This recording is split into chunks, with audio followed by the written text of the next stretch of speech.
rol de laboratorio en el diagnóstico del VIH. Y ustedes saben de que así usualmente les doy una previa de por qué estamos revisando ese tema, ¿no? Y si se han dado cuenta, son temas, pues, muy comunes en la práctica clínica de los doctores, y es por ello de que nos cuentan sus experiencias con estos casos, ¿no? Y bueno, para no hacerla más larga, básicamente, la importancia de poder diagnosticar el VIH a tiempo o poder hacer estas pruebas de screening que vamos a ir conociendo o hacer un diagnóstico directo o indirecto, básicamente recae en esto, que es una enfermedad letal que puede conllevar a la persona a presentar múltiples cuadros. Es una enfermedad que puede llegar a bajar tus defensas muy, muy por debajo de los límites normales de, ustedes saben, de que usualmente los que salen a defender son los linfocitos, ¿no? Los linfocitos B, linfocitos T, los que están ahí en toda la guerra de nuestro proceso inmunológico.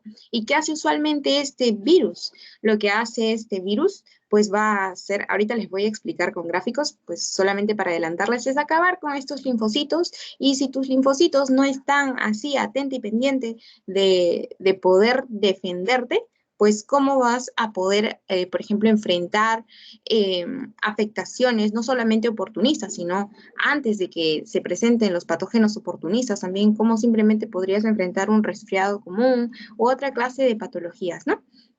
Entonces, básicamente recordar ello con respecto a nuestro sistema inmune. Eso ahorita se los voy a explicar, pero antes quería que ustedes me digan, para hacerlo más dinámico, si ustedes saben cuál es la diferencia entre VIH y SIDA.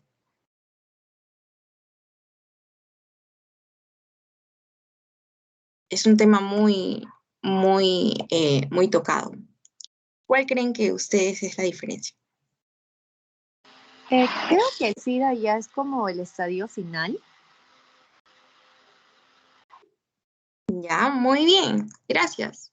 El SIDA ya es la enfermedad, ¿no? Pero el VIH, aquí nos está haciendo referencia a las siglas, ¿no? El virus de inmunodeficiencia humana, ¿no? Y aquí ya es todo un cuadro, ¿no? Como la enfermedad, como lo dice nuestra compañera, y vamos a ir conociéndolo, ¿no? El síndrome de inmunodeficiencia adquirida. Y su mismo nombre lo dice, inmunodeficiencia, o sea que mi inmunidad, por Dios, mi inmunidad va a verse alterada, va a verse dañada. ¿Por quién justamente? Pues por el virus de inmunodeficiencia humana. Habíamos visto COVID y habíamos dicho de que pues COVID no era la enfermedad. Lo que usualmente daba el coronavirus, el COVID, era el síndrome de distrés respiratorio agudo, ¿no? Pero no significa de que la enfermedad era COVID. No. Aquí pues estamos viendo de que VIH es el virus de inmunodeficiencia humana y tenemos que conocer a este sujeto, al virus de la inmunodeficiencia humana. Número 1, debemos recordar 3 cosas de esta clase, así para hacerla súper práctica y sencilla, porque sé que ustedes están pensando en los exámenes y su cerebro va a explotar, va a hacer ¡pum! Ya ven. Entonces, número 1, algo que tienen que recordar de esta clase son características propias del virus, es decir, características intrínsecas del virus. Así como van a haber algunos factores de la persona que van a contribuir a su vulnerabilidad, a que éste sea más susceptible, también hay algunas características del virus que debemos recordar, como por ejemplo, a qué familia pertenece, porque ya sabemos que es un virus, ya, perfecto, no es una bacteria, no es un parásito, no es un hongo, es un virus, perfecto, ya. Entonces, ¿a qué familia pertenece? A los Retroviridae. Y no debemos olvidar esto, porque vamos a ver más adelante que este va a codificar ciertos genes, los cuales van a ensamblar, para el ensamblaje de ciertas proteínas que se encargan de convertir el RNA en DNA. Entonces no debemos olvidar esa parte, ¿no? Del Retroviridae. ¿Qué más? Que pertenece al género lentivirus. ¿Por qué? Porque usualmente toma muchos años en el periodo asintomático, la persona, por así decirlo, asintomático, porque es un virus de progresión lenta. Entonces, por ahí podemos asociarlo con lentivirus. Tipos 1 y 2, bueno, el tipo 1 es el más frecuente en nuestro medio, en Occidente, y el tipo 2 es más común en África. Después también vamos a ver algunas características de esta cápside, del genoma y todo ello, pero lo vamos a ver más adelante. Bueno, saber que es un virus esférico, envuelto.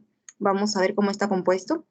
Y también conocer que tiene un genoma, el cual debemos recordarlo, el que es ARN bicatenario. No simple, sino bicatenario. No ADN, sino ARN. Entonces, estas características debemos tenerlos en cuenta y van a ser preguntas de pasito. Bueno, usualmente son. ¿Ok? Entonces, hasta ahorita, ¿qué es esto de GP120, GP41? Ahorita lo vamos a conocer. Ok, entonces aquí solamente les había puesto esta gráfica para que ustedes tengan en cuenta que ante algún antígeno, es decir, algo extraño, antígeno como sabemos es algo extraño, en las palabras más simples del mundo, pues quienes van a empezar a salir a defender, a decir, hey, esto no es nuestro, porque recordemos que el sistema inmune tiene como característica pues reconocer lo propio como propio, a eso nos referimos con tolerancia, y pues lo ajeno, tener la capacidad de reconocerlo y decir, hey, esto no es nuestro, así que vamos a activarnos, como por ejemplo vemos aquí la activación linfocitaria, ya ustedes, como ustedes saben cómo es que se llegan a, ya cómo es que llegamos a la célula plasmática, los linfocitos se activan, la interacción del B con el T, ya no hago más hincapié en la inmunología, porque ustedes lo van a ir recordando, pero igual hay ciertos parámetros de laboratorio que también se analizan con respecto a la carga de linfocitos, ¿no? Los TCD4 principalmente en esta enfermedad que vamos a ver más adelante, solamente para que ustedes no digan, hey, ¿y dónde salieron estos? ¿Por qué lo vamos a empezar a analizar? Vamos a ir viéndolos. Entonces, y siguiendo con esta línea de tiempo con respecto a la exposición ante algo extraño, ante algún antígeno, es que se va a dar esta activación linfocitaria y estos dicen, hey, hay que eliminar a este antígeno, ¿no? Y es ahí cuando entran a tallar ciertas barreras de resistencia, ¿no? Contra este antígeno y después ya nuestro sistema inmune queda con memoria, ¿no? Ya, bueno, eso ya es mucha inmunología. Bueno, un poquito nada más, una pincelada. Ya. Otra cosita que debemos recordar dentro del punto 1 es con respecto a la genética, no, con respecto a la estructura de este virus, ¿no? Es como decir, tú tienes un brazo, una pierna, el brazo te permite escribir, la pierna te permite caminar, ya. ¿Por qué vamos a recordar estos? Y tienen gran importancia, porque al momento que hagamos, el curso lo dice, el laboratorio, pues vamos a necesitar conocer ciertas pruebas que son directas, ciertas que son indirectas, al igual que lo vimos en COVID, ¿no? Las directas por ahí van a ir al material genético y decirme, este material genético, este ARN bicatenario, lo tiene tal virus, este ADN bicatenario lo tiene este otro virus. Entonces, por ahí también nos puede ir dando una orientación. Entonces, con respecto a la genética de este virus, pues van a haber 3 genes que nos van a importar. Y estos 3 genes son los que van a codificar, así súper sencillo. Van a codificar el gen, al EMP, al GAG y al POL. Y los tengo que recordar, Katy. Bueno, en realidad de su mismo nombre sale, ¿no? EMP por envoltura, GAG por cápside y POL por poli. Poli es varios, ¿no? Poli me suena múltiple, si ustedes recordarán matemáticas. Y eso justamente se va a deber a que de aquí, de este poli, vamos a sacar 3 grandes enzimas. Entonces, para volver al comienzo, antes de pasar a las 3 grandes enzimas que van a después dar lugar a otras integrasas, proteasas y otros elementos que van a permitir establecer la cápside y no solamente ellos, sino también realizar ciertas funciones al momento de la invasión y la multiplicación de replicación de es que tenemos que conocerlos, ¿no? Entonces, como su mismo nombre lo dice, por envoltura, y en la envoltura, si podemos seguir este gráfico, estas no son rositas, por si acaso, son proteínas, que como podemos ver, tenemos aquí jalando la flechita a la GP120 y por otro lado tenemos a la GP41, ¿no? Son transmembrana, principalmente la GP41. Entonces, debemos recordar a las dos. ¿Por qué? Porque si las vemos bien, están en donde? En la envoltura. Entonces, ¿qué quiere decir y para qué las tengo que recordar? Porque van a haber ciertas pruebas que van a captar justamente a estas. Me van a decir, hey, en la envoltura de este virus, yo voy a encontrar a las proteínas GP120 y a la proteína GP41. Entonces, tú haces recuerdo, haces un memorándum en tu mente y dices, yo recuerdo haber visto que virus tenía esta clase de proteínas, ¿no? Y es más, hay algunos, bueno, ya no les adelanto de las pruebas para que sea una sorpresa para ustedes. O bueno, si ya han leído el tema, mucho mejor. Ya, y hay otra que vendría a ser la CAG, la proteína de la cápside. Y si hacemos igual lo mismo, seguimiento en la imagen, vamos a encontrar al antígeno P24. Porque hay algunas pruebas que se llaman antigenemia P24. Entonces también las tenemos que conocer, porque hay algunas que se van directo al grano. Y hay otras, como por ejemplo poli, las múltiples, que va a dar lugar a 3 grandes enzimas, a la TR o transcriptasa, que es la que se encarga de convertir el ARN en ADN, lo que les comentaba al comienzo. ¿Ven? Hay una proteína específica que se encarga de realizar este proceso, la transcripción, ¿no? Después tenemos a las integrasas, las cuales también salen de la codificación de este gen, las cuales, como su mismo nombre lo dice, introducen el ADN en los linfocitos. Entonces, habíamos dicho de que había un elemento de la sangre que pues iba a verse principalmente infectado y dañado por estos. ¿Y quiénes van a ser? Los linfocitos. No los olvidemos. Y es por ello que en el laboratorio tenemos que también tenerlo en cuenta. Y las proteasas son las proteínas, ¿no? Proteasas que pues se encargan del ensamblaje del virus. Todas estas al final las tengo que recordar y su mismo nombre lo dice, ¿no? Entonces, principalmente estas dos, la de la envoltura y la de la cápside. Listo. ¿Ven? ¿Qué sencillo era? Bueno, en el diagnóstico lo que vamos a tener que recordar es justamente ello mismo. Recordar a los genes de la envoltura, los de la cápside y bueno, estos de aquí ya no los tengo que recordar tanto, ¿no? Sin embargo, es solamente para saber de que hay ciertos genes específicos que estén codificados en el material genético de este virus que pues les dice, oye, tenemos como tarea integrar el material genético en el linfocito. Así que el linfocito, clac, muerto, ¿no? Después entra en apoptosis porque si este está dañado, pues va a tener que fallecer, ¿no? Senescencia.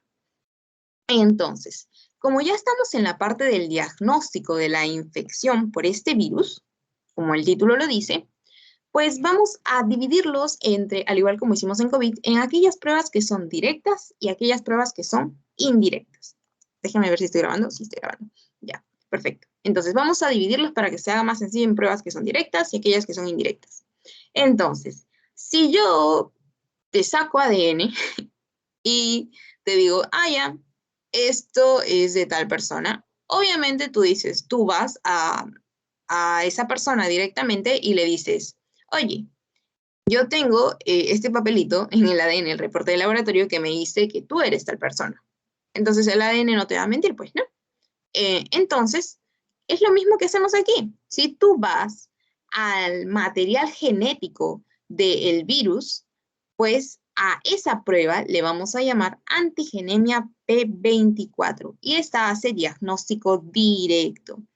Katia, ¿y dice PCR? Sí, es la reacción en cadena de polimerasa.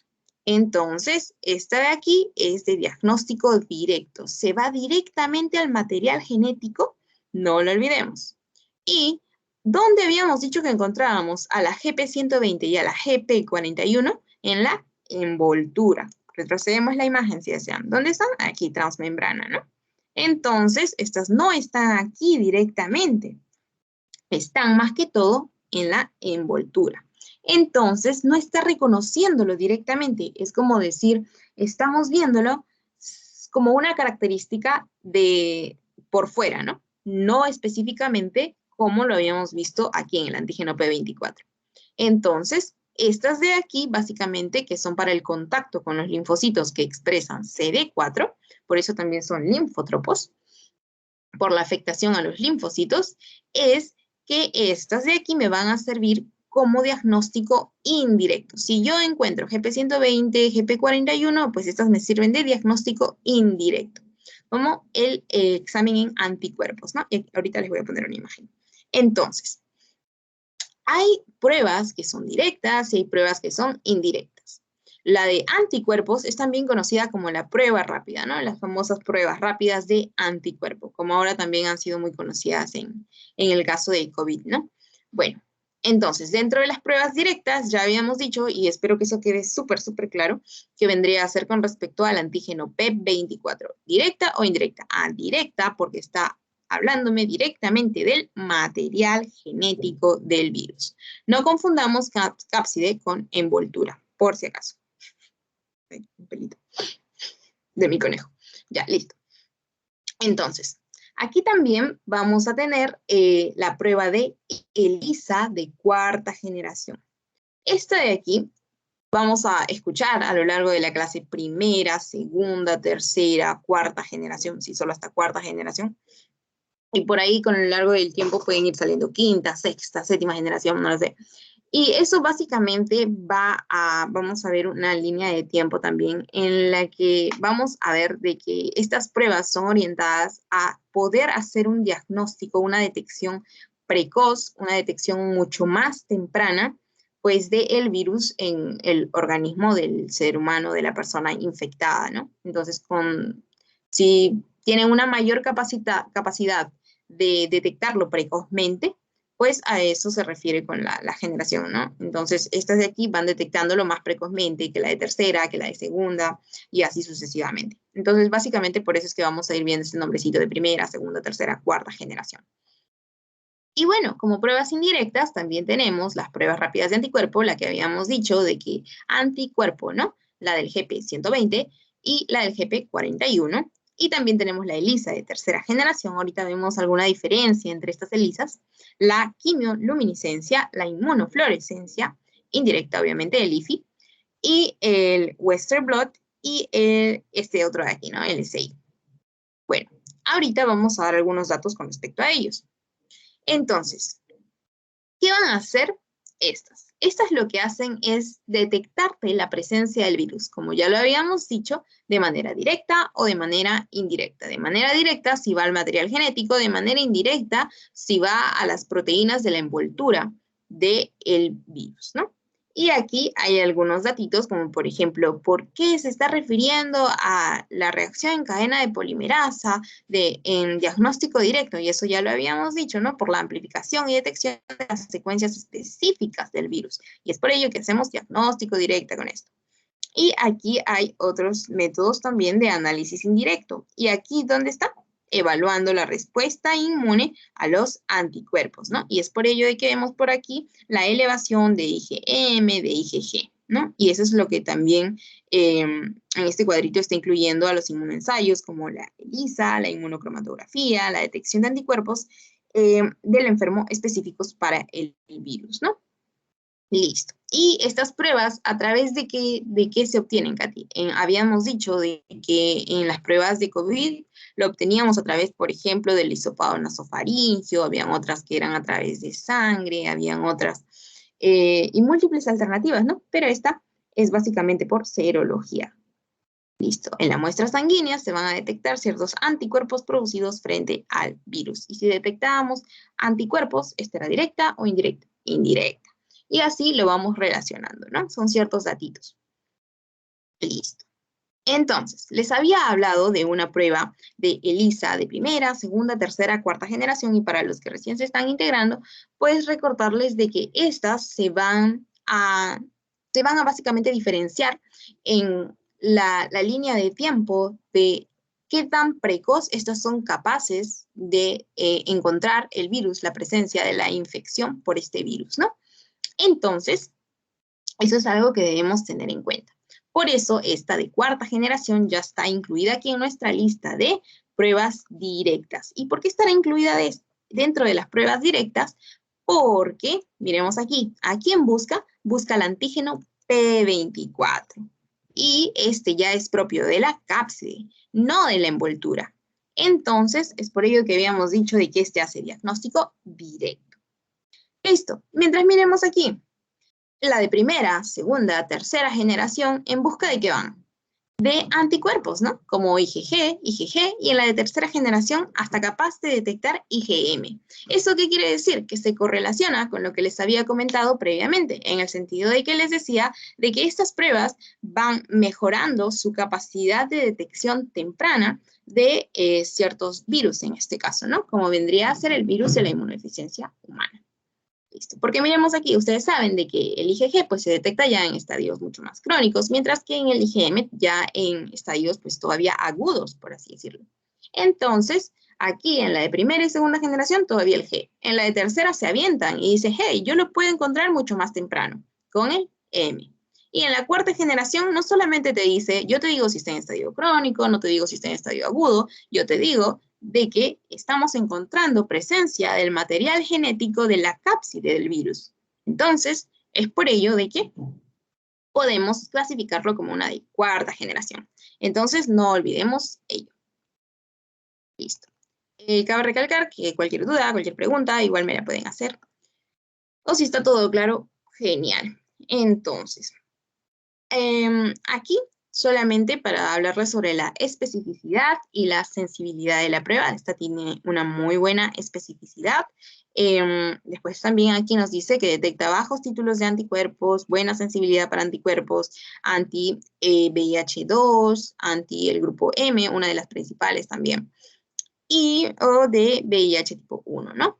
Ya habíamos dicho el VIH tipo 1 más frecuente en nuestro entorno y el de tipo 2 más frecuente en África.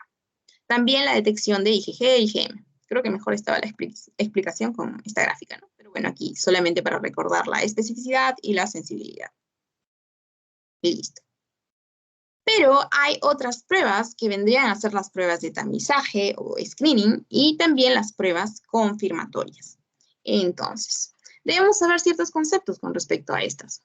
Las pruebas de tamizaje y las pruebas confirmatorias. Ay, Kate, hay mucho texto. ¿Qué es esto? Bueno, esto de aquí, estos datos fueron sacados de una guía que la doctora les va, bueno, aún no tiene la clase, la doctora les deja al final. Y es, no que se lean toda la guía porque son muchas, muchas hojas, pero sí hay ciertas cositas, ¿no? Denle, no durante el pasito, obviamente lo buscan antes, le dan control F y ponen tamizaje y van a sacar este dato en este punto importante. ¿Por qué? Y lo vamos a analizar conmigo. Prueba de tamizaje para VIH, tamizaje. No lo olvidemos, son todas aquellas pruebas que permiten detectar anticuerpos contra el VIH. Habíamos dicho anticuerpos. Hey, esto era más de manera indirecta, ¿no? No tanto directa. Ok, entonces anticuerpos contra el VIH. Y son pruebas de tamizaje, las pruebas rápidas para el VIH. Pruebas rápidas. Número 1, el tamizaje. ¿Qué más nos dice? El ensayo por inmunoabsorción ligado a enzimas, el ELISA, también habíamos puesto dentro de los que estaban en indirecto. No se olviden el cuadrito que les puse en la tablita abajo. Para VIH y quimioluminiscencia para VIH. Y también existen pruebas de tamizaje que detectan la presencia de anticuerpos y antígenos contra el VIH. Que son los de cuarta generación, ¿no? Como habíamos dicho, ya el de cuarta generación, el ELISA, por ejemplo, de cuarta generación, que ya se lanzaba con IgG, IgM, antigenemia P24, ya todo pro, ¿no?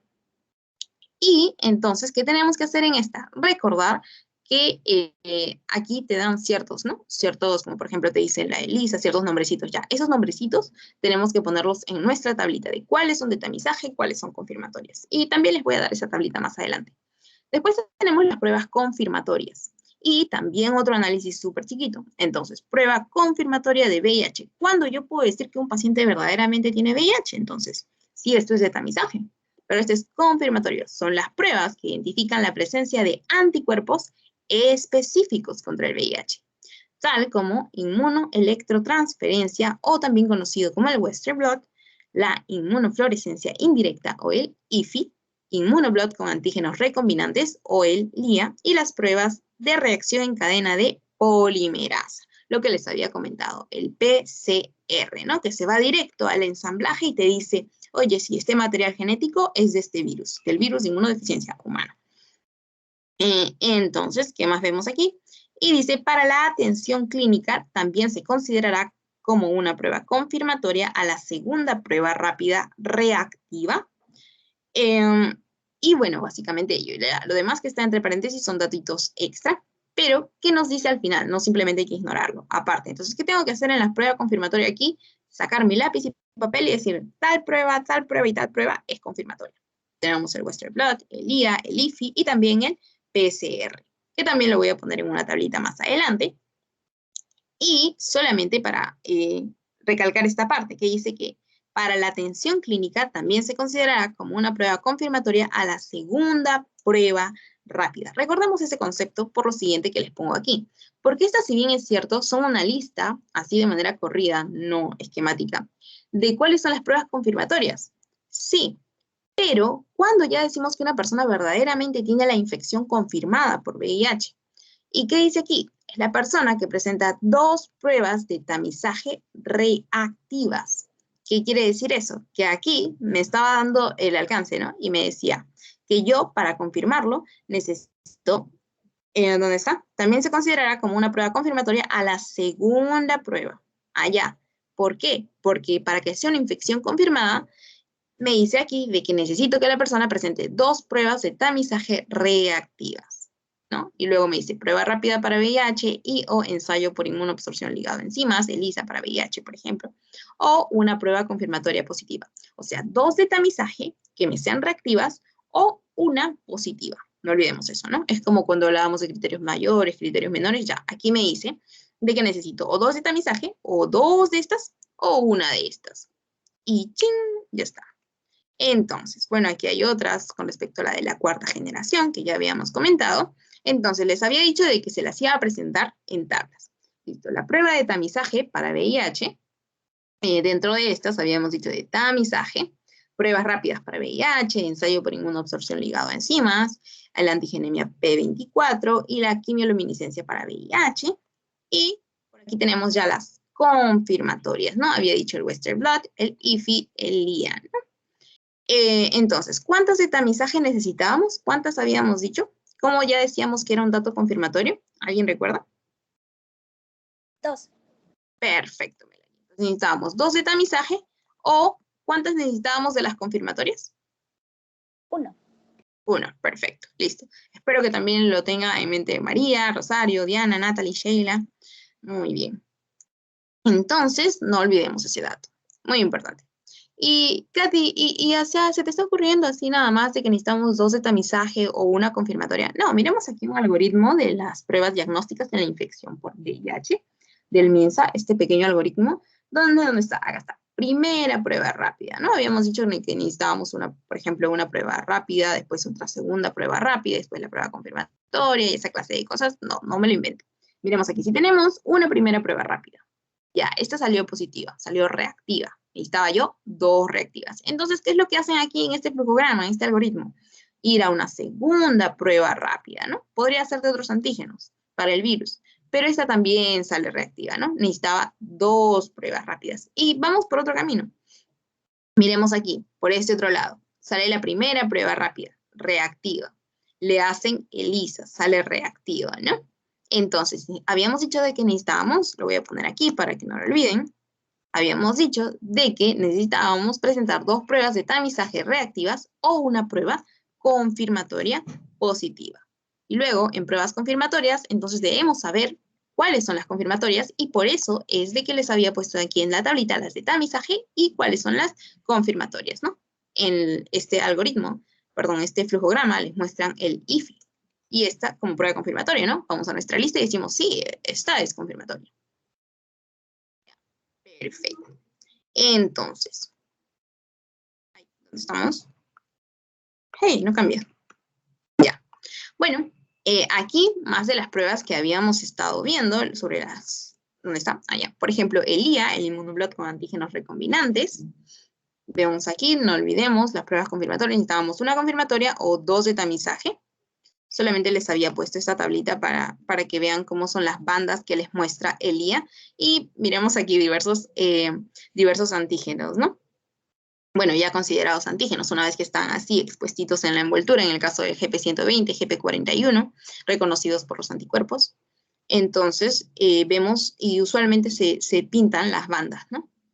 Y como podemos ver en estas banditas de muestra, pues ya vamos reconociendo las marcas de acuerdo bueno, ya eso es todo un rollo que ni yo probablemente pueda leer, pero si ven en este caso ya las rayitas, en el caso de Elía, pues ya se están refiriendo a esta clase de pruebas, ¿no? Listo. Bueno, igual eso no es pregunta de pasito, solamente quería que vean la figurita de cómo marca estos. Ya. Entonces, si ustedes ven que marca GP120, GP41, ya tienen una idea de a qué virus nos estamos refiriendo. Ya.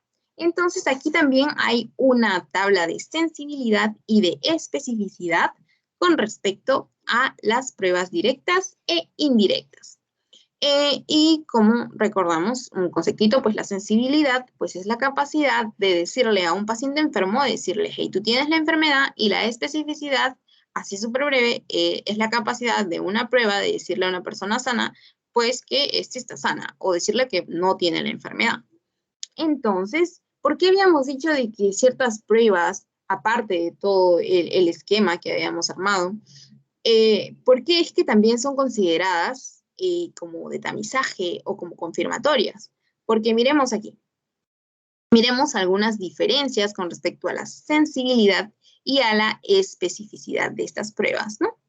Miremos aquí. Mientras que aquí tenemos pruebas rápidas, anticuerpos, prueba rápida, antígeno anticuerpo, los ELISAs de tercera generación, los ELISAs de cuarta generación, que es que se va estableciendo ya entre el 98 y el 99%, pero aquí ya va más allá, ¿no? Entre el 99,5% y la mayoría son cercanas al 100%, ¿no? Y bueno, ya de confirmación te ponen aquí la inmunofluorescencia indirecta o IFI y el Western blot, ¿no? Confirmación. Entonces aquí hay ciertas otras características que debemos tener en cuenta, que también les pueden dar una revisadita, una leída, pero básicamente es lo que hemos estado comentando aquí, ¿no? Ahora, con respecto a la clínica que va a presentar el paciente o el cuadro clínico que va a presentar el caso clínico, perdón, el paciente, el caso clínico que les van a poner, entonces hay ciertas cositas que ustedes deberían tener en cuenta. Y aquí les pongo una gráfica. ¿Dónde está mi gráfica? Acá está mi gráfica. Listo. Ahorita lo procedemos, no se preocupen. Es básicamente, y gira en torno a esto, a la evolución típica de una persona infectada por el VIH. Katy, ¿por qué al comienzo nos metiste en uno? Porque recordemos que ante la presencia de un antígeno en nuestro organismo, antígeno, algo extraño, ¿cómo va a responder tu organismo? Van a salir tus defensas contra este antígeno, ¿no? Entonces, nuestras defensas van a ser en este caso, pues los linfocitos, van a verse, y uno de los principales damnificados, pues van a ser los linfocitos, ¿no? Entonces, ¿qué es lo que va a pasar con estos linfocitos? Entra el virus, infección primaria, ya, entra el virus. Síganme con el verde que vendría a ser la carga de, bueno, el verde vendría a ser la carga viral y este plomo vendría a ser la carga de linfocitos, ¿no? Y como podemos ver, pues esta es inversamente proporcional. Mientras uno se va a la alza, otro se va a la baja. Entonces, vamos viendo que al final la carga de linfocitos, pues termina yéndose muy, muy a la baja, mientras que podría llegar a ser exponencial el recuento de los linfocitos, podría llegar a ser exponencial la carga del material genético del virus. Ah, perdón, acá estaba acá están, sigan, oriéntense por el nombre de las cositas que están aquí. Listo. Entonces, ¿qué es lo que va a pasar? Habíamos dicho de que ya se va a dar la infección por este virus. Primero, número uno, debemos saber cómo ingresa este virus. Entonces, la transmisión de la infección por el VIH puede ser de manera vertical, es decir, en el canal del parto, transmisión de la madre infectada al feto. También podría darse por transfusiones sanguíneas, es por ello de que también está dentro de las pruebas de tamizaje de los paquetes sanguíneos, la infección por VIH, el descarte de esta. También es un factor de riesgo el compartir agujas con una persona infectada y el sexo desprotegido con una pareja infectada, ¿no? Entonces, algo que no debemos olvidar es de que no solamente porque yo sé de que ahora está muy común el hecho del HSH, ¿no? El hombre sexo con hombre. Eso, si bien es cierto, es un generador de una mayor, como un mayor riesgo, pero No solamente porque una persona tiene relaciones sexuales con el mismo sexo es que hay una mayor posibilidad, por así decirlo, de que pues quede con VIH. No, no, no. Entonces, tanto en el género, pues, tanto en los heterosexuales como en los homosexuales, si bien es cierto, en los heterosexuales es lo más frecuente esta infección, en los homosexuales hay un mayor riesgo. Entonces, no olvidemos ese concepto. Listo. Entonces, un segundito, por favor, porque creo que un mensaje.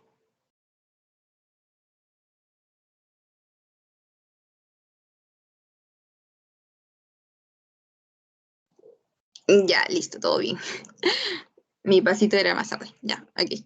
Entonces, habíamos comentado de que este puede ser entonces por transmisión sexual. Ya habíamos tenido en cuenta ello con respecto a lo del HCH, hombre sexo con hombre, lo cual si ustedes lo ven en el caso clínico, ya, este es un factor de riesgo. ¿Qué otra cosa? Si ya puede ser el sexo de un hombre con una mujer, las relaciones sexuales, el acto coital, se da, pero de manera desprotegida. Igual, basta una vez para que esta persona vaya a prueba de tamizaje, vaya a prueba de descarte de VIH. No lo olvidemos. Entonces, el usar no preservativo es un factor de riesgo. Las transmisiones sanguíneas también ya lo habíamos comentado. También comenté lo del paquete globular. Perdón, el paquete sanguíneo, la transmisión de madre a hijo también. Ya, entonces, cualquiera de estos métodos de infección, por cualquiera de estos métodos, la persona queda infectada. Listo, la persona queda infectada. ¿Qué es lo que va a pasar? ¿Quiénes es que van a verse afectados principalmente? Y por eso es un virus linfótropo, los linfocitos. Principalmente, ¿qué carga viral se va a venir abajo? La de los linfocitos de TCD4. No lo olvidemos. Y por ello ponemos aquí el recuento de linfocitos TCD4. Entonces, al final, ¿a dónde se va? A la baja, ¿no? Como les había dicho. Ya. Entonces, miremos aquí. 1200, 1100, 1900, al final, ¿dónde queda? En menos de 100. Katy, ¿es importante este recuento? Sí, es más, la carga viral es un factor predictor del pronóstico de la enfermedad. Ah, ya pensé que no había desbloqueado el audio. Ya. La carga viral es un factor pronóstico de la enfermedad. ¿Por qué? Porque a partir de cierto rango, voy comentándoles de que, por ejemplo, la defensa de los linfocitos, la resistencia que se hace por parte de los linfocitos contra el virus es tal que llegan a un límite de ¿cuánto? De 500. Y hay una especie de contención del virus. ¿Y qué es lo que pasa luego de este estadio de latencia clínica o estadio asintomático? ¿Qué es lo que va a pasar? Por ejemplo, si llegan a un estadio de menos de 200, ya es un nivel crítico, conocido también como el estadio C de la enfermedad. Este es el estadio C, ya. Este es el estadio B, ok, y este es el estadio A. Aquí todavía estadio A, ¿no? Todavía podría o no haber un síndrome agudo, la diseminación viral, la siembra de los órganos linfoides, aquí ya en periodo de latencia clínica que podría durar hasta los 7 a 10 años. Katy, tú habías dicho de que este era un lentivirus. Ah, por eso lo mencionaste, porque la latencia clínica puede durar un largo periodo de tiempo. Exactamente. Entonces, por eso habíamos dicho que este es un lentivirus. Entonces, ¿qué más debemos saber aquí? De que allá habíamos dicho de que teníamos que recordar 2 puntos. Uno, si está más de 500, estadio A. Si está en menos de 200, estadio C de casa. Estadio C de crítico también. No lo olvidemos. ¿Y por qué? ¿Qué tiene que ver este 200? Porque con menos de 200, con menos de una carga viral de recuento de linfocitos, menos de 200 linfocitos TCD4, ¿qué es lo que va a pasar? ¿Tú crees que igual van a venir la misma, simplemente una gripita? No, hay algunos organismos oportunistas que pues van a decir, hey, este tiene las defensas abajo, vamos a atacarlo. Y se vienen todas las enfermedades oportunistas que tengas en mente y las por haber. ¿Por qué? Porque están en un nivel crítico de defensas, ¿no? Y por eso tenemos aquí enfermedad avanzada, dice, ¿no? Y habíamos dicho en la segunda lámina, ¿por qué era la importancia de esta? Porque te puede llevar a la muerte. Entonces, también porque este era un punto importante de tenerla en mente, como por ejemplo, persona que no ha tenido sexo, perdón, persona que ha tenido sexo sin protección sexual, o sea, sin condón, si es que se puede considerar una protección. Con condón, sin condón, obviamente voy a ir a hacerle tamizaje a aquella persona que lo hizo, pues sin el preservativo, ¿no? Porque este es considerado como una barrera. Entonces, obviamente tengo que tener en mi mente un esquema de aquellas personas que tienen una mayor predisposición, una mayor vulnerabilidad a padecer esas enfermedades enfermedades de transmisión sexual, ¿no? Después, también una persona con promiscuidad, es decir, que iniciaron la vida sexual, activaron su vida sexual muy tempranamente, o que se están acostando con una y otra persona, pues también debo tenerlo en cuenta dentro de mi prototipo de persona a la que le debería hacer esta clase de pruebas. Entonces, no lo olvidemos. ¿Por qué? Porque, por ejemplo, ya el hecho de presentar clínica es una indicación del TARGA, que es el tratamiento para el SIDA, ¿no? Bueno, sé que no les van a hacer preguntas de tratamiento y ello, pero obviamente estar aquí también es indicación de TARGA. Estar en presentar cuadro clínico también es indicación de TARGA. Y justamente les quería comentar ello porque aquí les he puesto una tablita, en esta mejor, en esta tablita con respecto a los estadios, porque les había dicho que si están más de 500, allá está en estadio A. Si están menos de 200, en estadio C de crítico, y eso lo habíamos visto en la gráfica. Ya. ¿Para qué debemos estadificarlos como A, B o C? Bueno, los tenemos que poner de este modo porque, bueno, básicamente a mí me sirve la letrita A, porque en el estadio A el paciente puede estar o asintomático o también puede presentar un cuadro agudo, AA, o también puede presentar las linfadenopatías generalizadas, ¿no? Que vendría a ser una L, sí, pero las linfadenopatías, adenopatías, ¿no? Esos bultitos que suelen aparecer en el cuello, por así llamarlos. Entonces, ¿qué más? Entonces asintomático puede presentar un cuadro agudo o también presentarse con las adenopatías, ¿no? O linfadenopatías generalizadas progresivas. En el estadio B puede estar sintomático, pero en el estadio B ya habíamos estado hablando aquí de un estado de latencia clínica, ¿no? Puede estar sintomático o asintomático también, pero no olvidemos las adenopatías en el estadio A. Y ya en el estadio C, las condiciones indicadoras de SIDA, ¿no? En el estadio C, ¿cuánto tenía que estar el nivel de TSD4? Menos de 200. ¿Y por qué el TSD4? Porque este es el que principalmente está haciendo la contención. ¿En qué punto hace la contención? En 500, ¿no? ¿En qué punto es que empiezan a aparecer las enfermedades oportunistas? Menor de 200.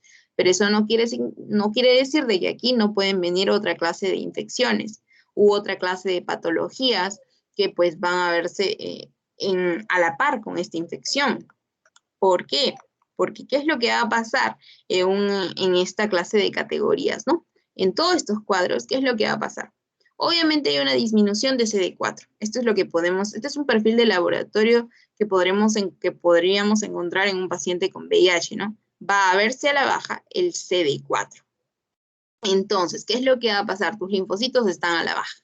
Tu estado inmune está débil, estás inmunodeprimido. Va a verse a la baja, va a venirse a la baja también la relación CD4-CD8, los linfocitos T principalmente, ¿no? Y linfocitos. ¿Qué es lo que más va a pasar? Va a disminuir la interleucina 2, la interleucina alfa también, y ¿qué es lo que debemos reconocer aquí? De que lo que sí va a aumentar es la respuesta TH2. Y como aumenta la respuesta TH2, porque se ha venido a la baja la respuesta TH1, es que va a aumentar esta respuesta TH2 y es por ello de que pueden presentar otra clase de comorbilidades, otra clase de patologías, sobre todo por la respuesta autoinmune alterada, ¿no? Se ve alterada la tolerancia y es por ello de que se presentan toda clase de infecciones como las vamos a ver más adelante, ¿no? Como las que vamos a ver aquí, ¿dónde están? Como las que podemos ver aquí, ¿no? como por ejemplo todas estas. Sobre todo también las autoinmunes, como les mencionaba. ¿Por qué? Porque se está levantando el TH2, ¿no? Y también porque, por ejemplo, es que los pacientes resultan caquéxicos. Un dato importante, bueno, no importante, sí interesante, es que el factor de necrosis tumoral alfa, ¿no? Al aumentar junto con la interleucina 1, pues empieza a generar este estado de caquexia del paciente. Y también se ven adelgazados por ello, ¿no? Entonces, aquí les había comentado de que el CD4 es muy importante y un factor pronóstico para el estado del paciente, ¿no? La progresión así en pacientes VIH. ¿Y por qué? Porque va a reflejar la capacidad inmunológica actual. Va a predecir con mayor precisión la progresión a corto plazo, predice el desarrollo de enfermedad sintomática y se correlaciona con el desarrollo de infecciones oportunistas. Y la carga viral predice la progresión más a largo plazo y predice la respuesta al tratamiento. ¿A qué me refiero con ello? Porque si yo le doy carga y la carga viral está súper alta, pues le hago los análisis y me doy cuenta que la carga viral va disminuyendo como va tomando el tratamiento. Entonces, ¿qué es lo que me está diciendo la carga viral? Pues de que sí, mi tratamiento está funcionando. Entonces, a eso se refiere con predice la respuesta al tratamiento. Este es un poco de cómo entra el virus, infecta, ¿y a quién? A los linfocitos TSD4, ¿no? Y aquí estamos viendo básicamente que este tenía una proteína encargada justamente de hacer esto, ¿no? De la transcripción del material genético, luego este material genético pues se va a multiplicar, luego va a ensamblarse y luego vamos a terminar teniendo pues muchos de estos, ¿no? Es por ello de que es exponencial así. ¡Pah! Y al final, ¿qué es lo que le pasa a la persona? ¡Pum! Sus defensas se van a la baja. Esto de aquí ya lo habíamos visto, no olvidemos las 3A, porque el paciente en este estadio puede estar o asintomático o puede presentar adenopatías, o también, la otra A también es porque el paciente puede presentar una meningitis aséptica. En el estadio B, como habíamos comentado, aquí la infección puede ser porque el paciente está en un estado de latencia también, y en el estadio C, más que todo ya el estado crítico, ¿no? Condiciones indicatorias de SIDA, CD4 menor de 200 también. Aquí hay algunas otras características que pueden acompañar estos cuadros, ¿no? Que se van a encontrar en la bibliografía de la doctora, también están, porque esto lo dicta la doctora Lorena, si no me equivoco, una doctora muy linda, y pues te pone esto en una tablita. También les voy a pasar el link de la guía si es que ya no se los pasa. Y bueno, aquí solamente nos quedan 10 minutos para no aburrirlos tampoco. Y es básicamente para que veamos cómo analizamos una historia clínica, ¿no? Bueno, en el caso de la historia clínica, tenemos que fijarnos bastante en los datos de filiación, por ejemplo, desde la edad del paciente, Katy, sí. Desde el género del paciente, desde el sexo del paciente, Katy, sí. El lugar de nacimiento, la ocupación, todo, sí, sí, sí. ¿Por qué? Porque estamos viendo un paciente con una edad de 27 años. ¿Qué quiere decir ello? Eso quiere decir que es un paciente joven. ¿Qué me tengo que preguntar yo? ¿Habrá iniciado su vida sexual? ¿Habrá sido promiscuo? Entonces, todas esas cositas, o se mantiene casto, ¿no? Ya, todas esas cositas tengo que tenerla en mente. Porque basta de que haya tenido relaciones sexuales una vez para que yo pueda decirles, hey, yo tengo que hacer tamizaje porque hay enfermedades de transmisión sexual que debo tener en cuenta y que pueden ser prevenibles, que pueden ser tratadas precozmente. Entonces, eso debo tenerlo en cuenta.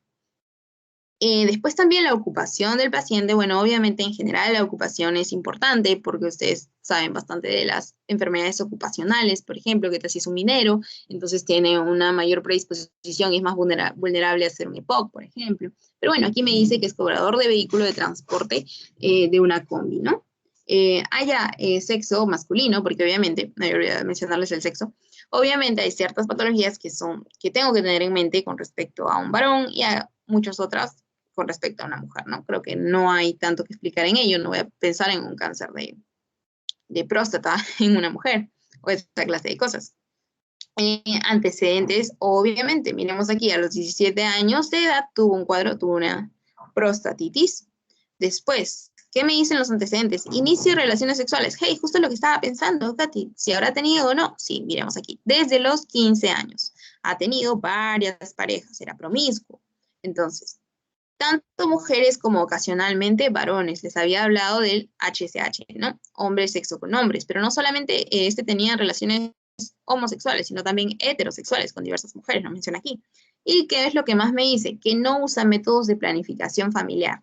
Entonces, debo tenerlo en cuenta porque probablemente es que no ha usado condón. Después, ¿qué más me dicen los antecedentes? Consumidor ocasional de alcohol, marihuana y cocaína desde hace 5 años. También debería estar en rojo. ¿Por qué? Porque eso significa de que si ha consumido marihuana, cocaína, probablemente ha estado utilizando inyectables. ¿Quién me asegura que solamente ha estado a través del método aspirativo? Entonces, ha estado utilizando jeringas que probablemente han estado contaminadas. Entonces, también lo tengo que tener en cuenta. Y este también era un factor de riesgo, como lo habíamos visto en nuestra tablita, ¿no? Compartir agujas con una persona infectada. Y una de las últimas parejas presenta durante últimos 6 meses episodios periódicos de diarreas sin ningún diagnóstico aún. Hey, esta última pareja que me refiere el cuadro clínico, que me refiere el antecedente en la historia clínica, pues me puede dar un indicativo de que en esa persona está ocurriendo algo, probablemente tiene una infección o algo que está pasando. Pero, ¿será contagioso? Ya tuvo igual relaciones sexuales con el sujeto que está en esta historia clínica. Entonces, igual, por todos los datos que les comentaba, era de que debía tenerlo en cuenta, ¿no? No sé qué hace esa imagen ahí, perdón. Bueno, era solamente para hacerles recordar que otra forma de transmisión también era la transmisión vertical. Ya, aquí hay otras. Ya. Y acá por fin continúa el relato clínico. No sé por qué se han mezclado. Ok, ¿y qué más me menciona el relato clínico? Me dice que el paciente refiere iniciar la enfermedad hace 3 meses con deposiciones sueltas. Hey, él también tiene diarrea. Y si ustedes revisan esta guía que les ha puesto la doctora, de la cual también les voy a pasar el link, ustedes van a poder ver de que mencionan a la diarrea también por ahí. Ahora, me dice que las exposiciones son postprandiales, muestran algo de mucosidad, pero no sangre, ¿ok? Y se ha sentido decaído y ha perdido 10 kilos de peso en los últimos 2 meses. Por ahí también deben tener a la mano cuando decimos los criterios de, por ejemplo, un síndrome constitucional o consuntivo, ¿no? Cuando hablamos de la pérdida mayor o igual de 10 kilos en un mes. Pero igual aquí, 10 kilos en 2 meses también es relativamente bastante. Hace 3 semanas se ha agregado fiebre discreta y tos con expectoración mucopurulenta, sobre todo en las tardes. Aquí con respecto a la fiebre, no olvidemos, y también lo van a leer en la guía, es que el VIH también es causa de FOD, de fiebre de origen desconocido, es decir, aquella que puede durar más de 3 semanas. Sí, exactamente esa. Por ese motivo, me dice que acude al hospital donde ordena su hospitalización para estudios, ¿no? Entonces hay muchas cositas que yo puedo tener en cuenta al momento de hacer este desarrollo del caso clínico, ¿no? Y este es el cuadrito del cual les hablaba. Miremos aquí en los estadios. Recordemos de que el paciente ya estaba presentando pérdida de peso, estaba presentando diarrea. Vamos a los estadios. ¿Dónde encontramos la diarrea? Wow, en el estadio 3. ¿Dónde encontramos la pérdida de peso? Wow, en el estadio 3, porque habíamos dicho de que en el estadio de la letra A les había dicho que recuerden, A de asintomático, A de adenopatías y también podría ser una meningitis aséptica, ¿no? En el estadio clínico 1 habíamos dicho las 3A.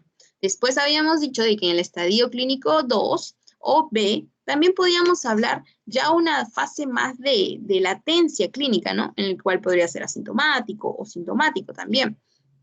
Y miremos aquí, aquí nos habla todavía de una pérdida moderada de peso de menos del 10%, pero aquí me dice de que ha perdido 10 kilos, no ha perdido menos de 10 kilos, ha perdido 10 kilos. Entonces debemos tenerlo en cuenta. ¿Ok? Y en la exploración física me va a decir si el paciente presenta o no, o otra clase de tal vez cosas que él no ha podido describir muy bien, ¿no? Recordemos que los síntomas son aquellos que él refiere y los signos son aquellos que nosotros objetivamos. Por eso síntoma es subjetivo y los signos son objetivos. Entonces, otra alteración que nosotros podríamos encontrar es la anemia, la neutropenia, la trombocitopenia crónica. No lo olvidemos, allá. Y la fiebre, no olvidemos el dato de la fiebre también. Esta tablita de aquí también es importante porque va a hacer pregunta de los pasitos. Y miremos aquí, en el examen físico, que nos empieza a mostrar alteraciones a nivel cardiovascular. Me dice que tiene ruidos cardíacos rítmicos de buena intensidad y no hay alteración. Se oculta soplo sistólico multifocal. El soplo sistólico multifocal usualmente se tiende a escuchar en el caso de una anemia severa, justamente por la alteración en la viscosidad de la sangre y la alteración en el flujo. Ustedes saben de que el flujo pues debería ser fluido, pero al aumentar la viscosidad en la sangre, perdón, al haber una alteración en la viscosidad de la sangre, ¿qué es lo que pasa? Pues este empieza a ser más turbulento y es por ello de que se puede auscultar esto, por la anemia severa. Entonces, si el paciente ya tiene una anemia menos de 8, ya podríamos estar inclinándonos hacia este lado de la balanza. Después, a nivel respiratorio, ¿qué me dice? Disminución de las vibraciones vocales en las bases roncantes diseminadas, subcrepitantes y crepitantes en el ápice pulmonar derecho. Hey, aquí me está dando un indicativo más. A ver, es una persona, entonces, que usualmente está en contacto con múltiples otros pasajeros. Está en una combi, está expuesto a muchas cosas, al medio ambiente, ¿no? El cual es muy contaminado en las calles y, bueno, en todas partes. Sobre todo en ambientes de hacinamiento. Estos están usualmente cerrando las puertas y manteniendo a las personas así, ni siquiera abriendo las ventanas. Y no saben qué clase de pasajeros pueden subir a las combis, ¿no? Entonces, es muy importante el medio del paciente, recordamos ello. ¿Y a qué bacteria que nosotros recordamos le encantan los ápices, por ejemplo? Porque es la zona más ventilada.